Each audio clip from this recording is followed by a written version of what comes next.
আয়াতগুলো ছাড়া আরো কম ৬,০০০ কত ৩৩৪, এটা হলো কারেক্ট।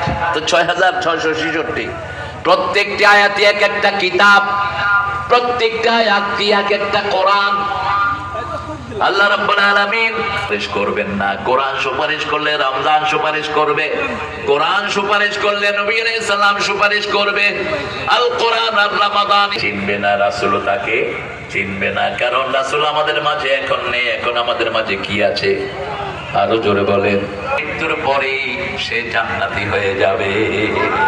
রাসূল বলেছেন মৃত্যু ছাড়া জান্নাতে যাওয়ার জন্য তার জন্য আর কোনো বাধা নাই। আবার আয়াতুল কুরসির এই আয়াতুল কুরসি পড়ে মানুষের আইনে দেশ চালায়, আয়াতুল কুরসি পড়ে 5 ওয়াক্ত নামাজ পড়ে না, এরকম লোক আছে না নাই? ইমাম থেকে ম্যাক্সিমাম সময় মুজিবুর রহমান চাচা হন। তিনি ছিলেন আহলে হাদিস যুব সংঘের সভাপতি। সেখান থেকে এসেছেন জামাত ইসলামীতে। তিনি গোদাগাড়ির এমপি, এর আগেও এমপি ছিলেন। অত্যন্ত পণ্ডিত একজন মানুষ। ওনার বইগুলো পড়লে আপনারা হতবাক হয়ে যাবেন। একজন বড় আলেমও এরকম বই লিখতে পারেন না যে বইগুলো উনি লিখেছেন।